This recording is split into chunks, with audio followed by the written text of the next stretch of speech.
Part 1. History. Hi, I'm Chris Philpott, and my task is to tell you about a battle that's been going on for just over a century. We are all familiar with the word aliens, usually associated with sci-fi films about an invasion from another planet. It also relates to bringing a species into a country where it has not evolved.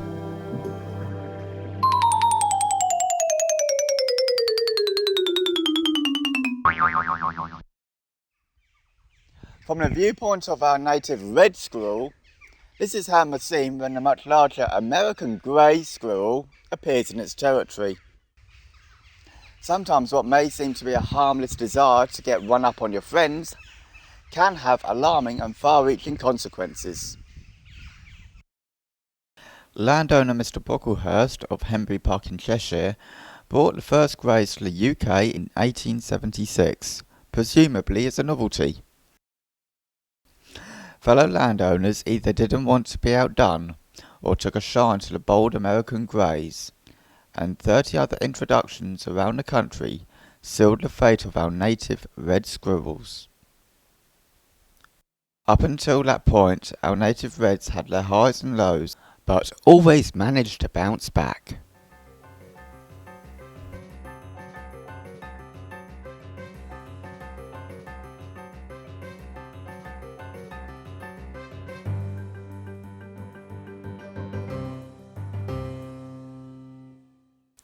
Nobody knows for sure, but it's thought that squirrels didn't go back as far as the dinosaurs. Fossil evidence suggests that squirrel-like animals existed around 34 million years ago, and they weren't much different from the squirrels that we see today. The first sign of a red squirrel in the UK was when the land bridge to Europe began to disappear around 10,000 years ago, and squirrels were presumably doing well after the Ice Age. This is until humans progressed from a wandering life to living in settlements.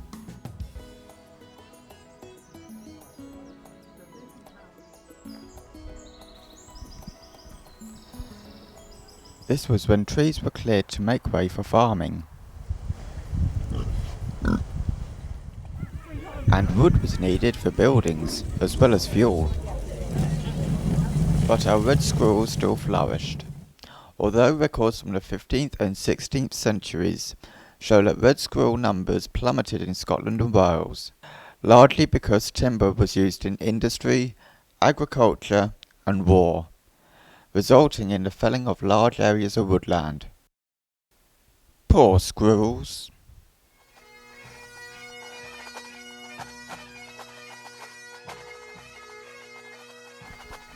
By the 18th century, the red squirrel had virtually become extinct in Scotland, but by replanting the trees, the red squirrel numbers rose,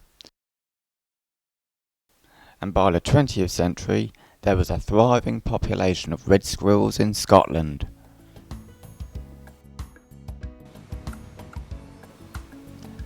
The tenacious reds recovered to such an extent that in some places they became known as a pest, and between 1903 and 1933, the Highland Squirrel Club recorded killing 82,000 red squirrels. Nowadays you go to prison for doing that because red squirrels are protected by law. Today reds are scarce in the UK. Look at the map. It shows they are mainly confined to islands, such as the Isle of Wight, Brownsea Island and Anglesey. Also, large conifer plantations in the Scottish Highlands, in Ireland and pockets in Wales, plus a few areas in England, namely Formby in Lancashire, Northumberland and Cumbria, and also the Channel Island of Jersey. The UK isn't the only country to have red squirrels. Europe and Asia, from the Arctic Circle in the north to the Mediterranean Sea in the south, from China in the east to Britain in the west, does have a population of red squirrels. But it's only in this country and in Italy that they face an immediate threat. Greys were introduced into northern Italy in the 1940s, where they are also winning the battle for the woodland habitat. Tasks. Look up the Wildlife and Countryside Act 1981 to see how the red squirrels are protected, and the classification given to grey squirrels. Look for maps on the internet showing how quickly the greys took over the red territory. Name as many other woodland mammals as you can. Part 2. How grey squirrels won the woods. So, how do the greys manage to replace the reds so easily? To start with, size does matter. The greys are nearly twice the size of the reds, so of course where greys move in, the reds become stressed at this oversized competition. Both species are tree squirrels that are also classed as rodents because their teeth grow throughout their life. A commonly asked question is whether the two species can breed together. They are too genetically different, so no, actually they can't. For the record, the white squirrels and the black ones you hear about are actually the American grey species. A grey's coat has 3 colours in it: black, white and a reddish brown. In the black or white animals, the other 2 colours are missing due to their genetic makeup. Food and good nest building sites are limited, and the larger greys outcompete our smaller native red squirrels for the essential resources. By the way, a squirrel's nest is called a dray. Grey squirrels live at a higher density, sometimes up to 10 or more per hectare, whereas reds live around 1 per hectare. And this means other woodland animals and the trees which the greys ringbark are put under a lot of pressure. Both greys and reds eat a wide range of foods, but the greys can digest a chemical in acorns called tannins, which the reds can't do effectively, although they do forage for them and eat a few. This gives a big advantage to the American greys, who can get fat on acorns and put on 20% of their body weight for the winter.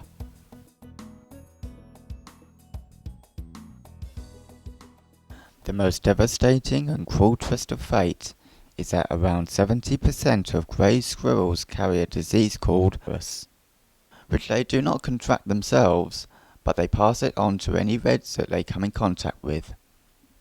The disease can virtually wipe out a population of red squirrels very quickly, as it has several times on a small reserve at Formby. Situated on sand dunes just north of Liverpool on the Lancashire coast, the reserve was isolated for a long time and the greys didn't find their way to it. In 2005, red squirrels were plentiful and a delight for visitors to see. Then, squirrelpox struck, but red numbers did start to rise once the disease burnt itself out, after killing 90% of the small population. Then another grey squirrel brought the virus back in 2008 and 2011, and numbers dropped again.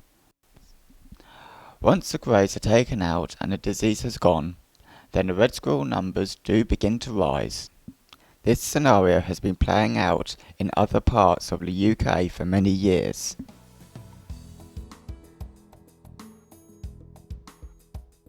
Tasks.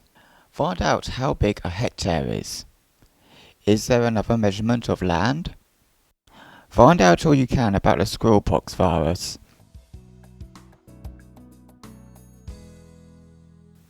Part 3. The current situation and what is being done. People around the country are working hard to keep their reds and prevent the greys from spreading even further. There are different ways of battling the grey invaders. First of all, we will look at Scotland. I'm a retired gamekeeper and I trap grey squirrels for Buccleuch Estates in the Liddell Valley and also the Hermitage Valley. The greys came in about 1990. They started off in Canopy and started moving up through the valleys, and I shot the first one on Buccleuch Estates about 1990. The greys started spreading up through the valleys, and we had reds and greys in the same woodlands, but since they started trapping greys right down through, we're getting less greys and more reds. I sometimes get phone calls from villagers and people in the area with a grey squirrel problem. Then I'll go and attend to it.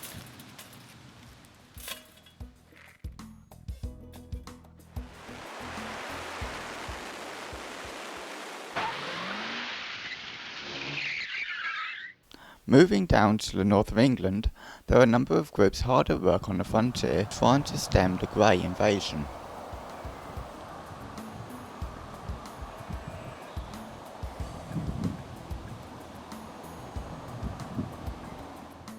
I've actually got a report of two grey squirrels, attacking a pheasant. Now, if they're going to take something that size, they are a big threat to bird populations. Also, it's well known that they do serious damage to trees.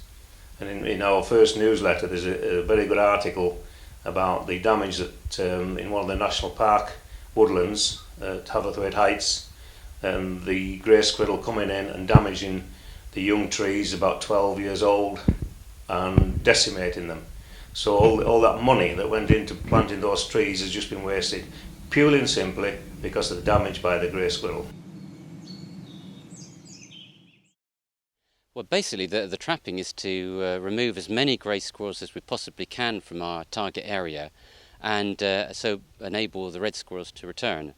This is working very successfully at the moment, and in most areas we're getting rid of the grey squirrels bit by bit, and more red squirrels are coming back again now.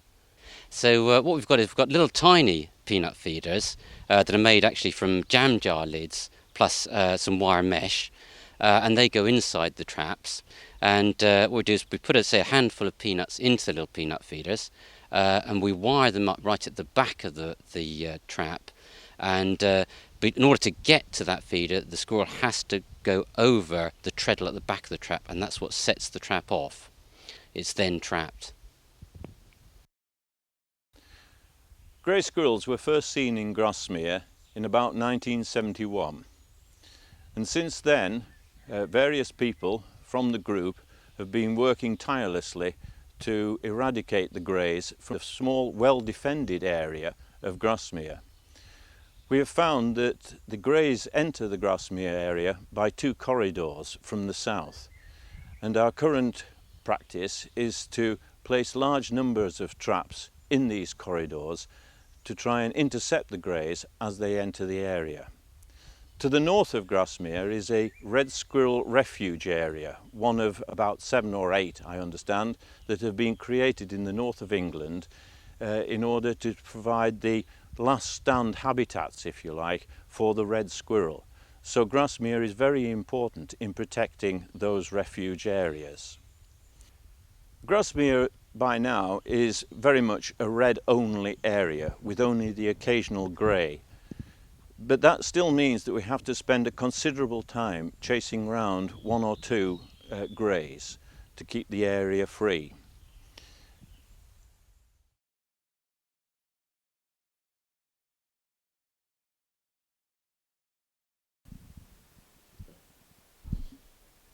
We have heard a lot about trapping. It must be done under strict guidelines by a trained person and under licence. The grey squirrels must be dispatched humanely and quickly. Traps are then disinfected to avoid the spread of squirrel pox.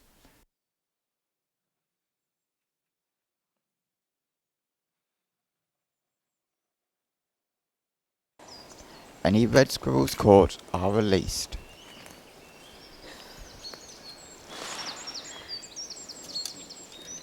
Heading south, the island of Anglesey, off the west coast of Wales, was virtually taken over by greys once the bridges across the Menai Straits were built.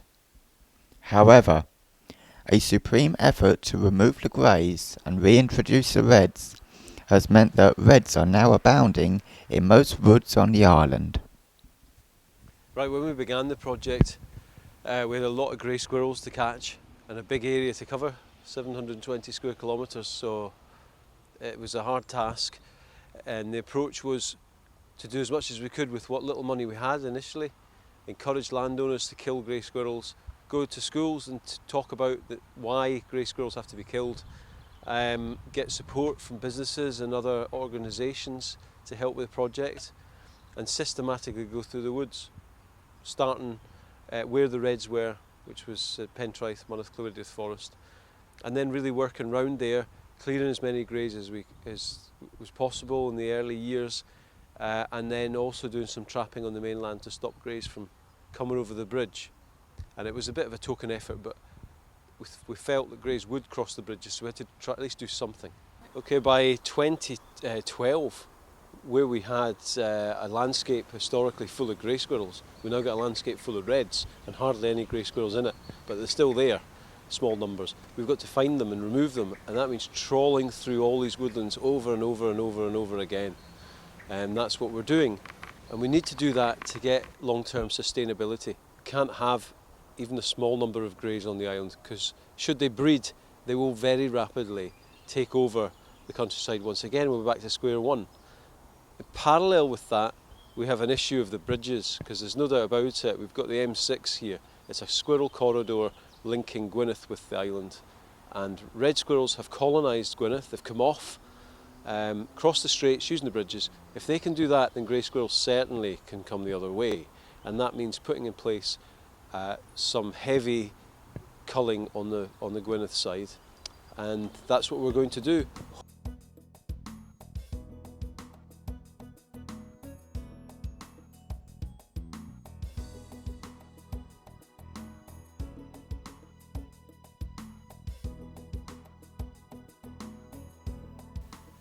Across the Irish Sea, there is a similar struggle, and a battle is on to push back the greys. We are going to the beautiful Tollymore Forest on the Mourne Mountains to hear how local groups are fighting back. There are two schools of thought about the origin of the red squirrel in Ireland. One believes that they arrived in Ireland after the end of the last ice age. Others believe that they were introduced by man, possibly even in prehistoric period. It's hard to believe that they didn't arrive after the last ice age along with the oak woods and pine woods that arrived across the land bridge between England and Ireland. But because there's been no archaeological evidence of that presence in Ireland since that period, others believe that, of course, they were brought over by man.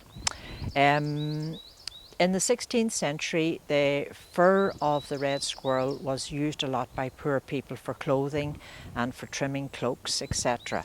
And they were also hunted and exported to England. There's records of them going out of Dublin in their tens of thousands for as much as a penny a pelt. Did you know a squirrel's skin is called a pelt? Well, you do now. It was believed that after this time, the red squirrel became extinct in Ireland, and there were several introductions from mainland Britain, which were probably originally red squirrels that had been brought over from Europe to populate England at that time. But a recent genetic study undertaken by the National University of Galway has shown that the red squirrels in Ireland today contain a mixture of both native Irish red squirrel stock and imported stock from the mainland. We're very fortunate here in that over the years we've built up a tremendous network of support in the local community. We have people who are happy when they're out walking to record sightings of red and grey squirrels. They'll come to any of our red squirrel information days, any of our fundraising events, and their help has been invaluable, especially over the last year when we had squirrelpox virus. They were phoning in sick squirrels, dead squirrels, and that allowed us to respond very quickly and try to keep a cap on the spread of this disease. The local schools have been very active and undertaking projects to about the conservation of the red squirrel and taking part in various art activities for calendars, etc., of course involving the red squirrel. So we've been very fortunate. There are also other agencies that have come on board too over the years, like the Northern Ireland Environment Agency. They have supplied us with the loan of 2 cameras to allow us to camera trap any squirrels that are in certain areas of the forest to see, so we can judge their health.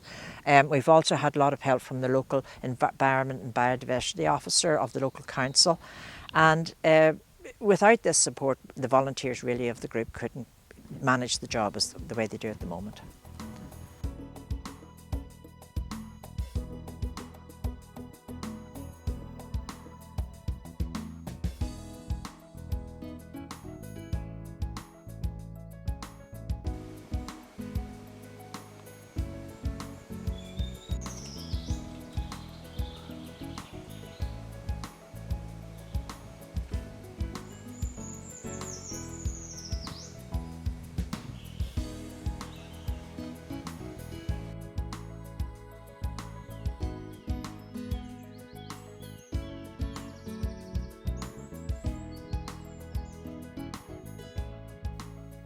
Heading to the south of England, we come to 2 islands that are protected from grey invasion by the sea.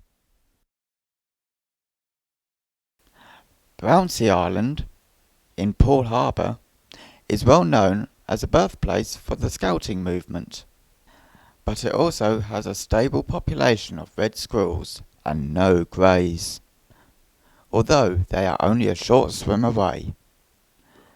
And yes, reds and greys are excellent swimmers.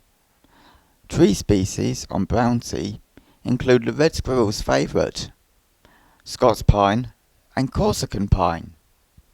However, there are also deer who nibbled the trees and valuable understory if there is no protection. A protecting strip of water with strong tides and currents, called the Solent, has kept the Isle of Wight grey free, and luckily the greys do not have a helicopter to help them. There is enough woodland for around 3,000 red squirrels when their numbers peak, although there are other threats which result in a drop in numbers, and they are still under threat of a grey invasion in spite of being on an island. The Isle of Wight is seen as a nationally important stronghold for red squirrels. This is because we have the Solent, a body of water between us and the mainland, effectively keeping the greys off. The Solent does protect us from grey squirrel invasion, but very occasionally we will get one over here, so we must monitor for greys as well as reds. White Squirrel Project monitors for red squirrels and in effect greys in a non-intrusive way. We don't like trapping and radio collars and anything that's going to stress the squirrel. To keep our red squirrels here, all we need to do is look after our habitat and keep the greys off. We do get reports of grey squirrels sometimes, but generally it is a red squirrel with a grey coat, which does happen. It's quite difficult to tell the difference if the animal's in the shadow running through the trees or it's just a fleeting glimpse. If you can get a good close look at the tail. It has 3 bands of colour in it if it's a grey, with a distinct white halo. A red squirrel's tail never has this colouring, even if it has got a grey coat. And of course the reds have the iconic ear tufts in the winter, which the greys never do.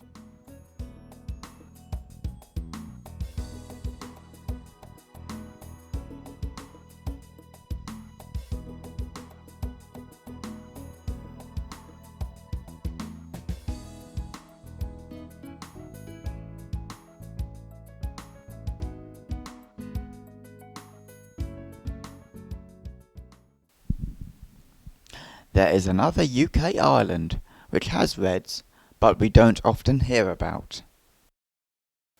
Better known for its scenery and cows, Jersey is the only one of the Channel Islands to have a population of reds and no greys.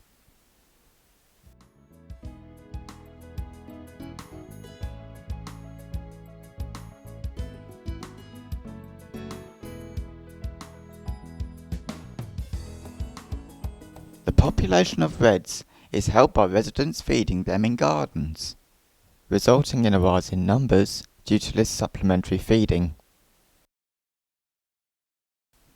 But a lot are lost on the roads, although road bridges and road signs do help a bit.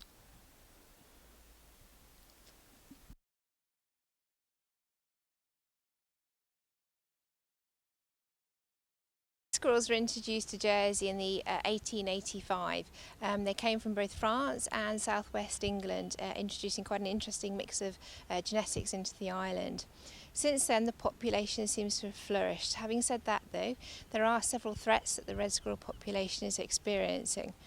Road traffic accidents account for a 64.5% degree of mortality on the island, and predation accounts for 12.3%, and disease accounts for 23.2% of mortality. That's an alarmingly high figure for the disease status, and that's why we're currently running an ongoing disease surveillance project on the island to study the impacts and identify the threats regarding disease and infectious disease on the island, to see what we can do about it and hopefully develop future strategy plans to address those issues.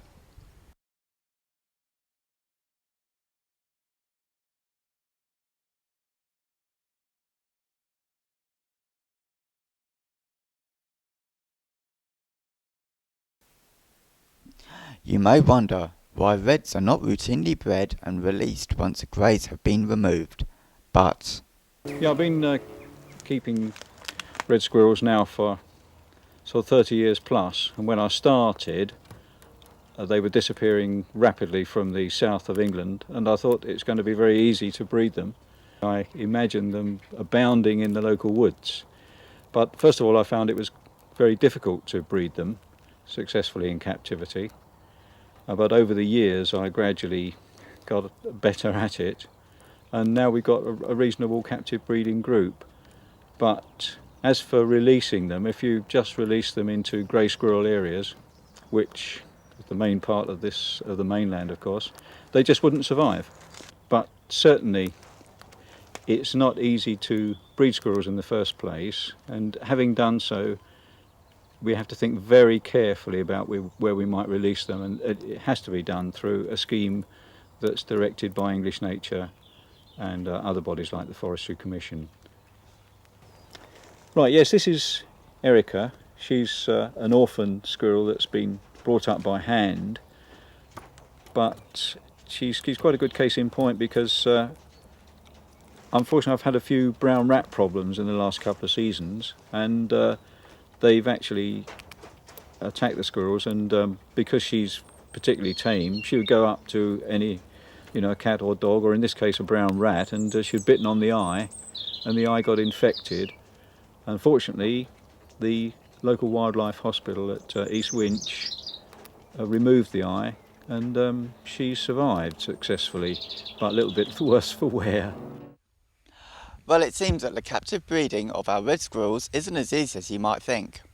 It takes a lot of effort and funding to remove the American greys, so that red squirrels and other native animals may increase in our woodland. We hope this film has given you food for thought. Greys are appealing in their own way, and it's a shame that they are a threat to so many other species, but mostly to our charismatic reds. Perhaps you would like to get involved and help your local red squirrel group, if there's one in your area. And watch out for press stories of this long-running battle where the situation keeps on changing. Now, one last task. Discuss the red versus grey battle. Think of a way you can help, perhaps by fundraising, or monitoring if you are in a red-grey area. Do you think the reds can survive into the future?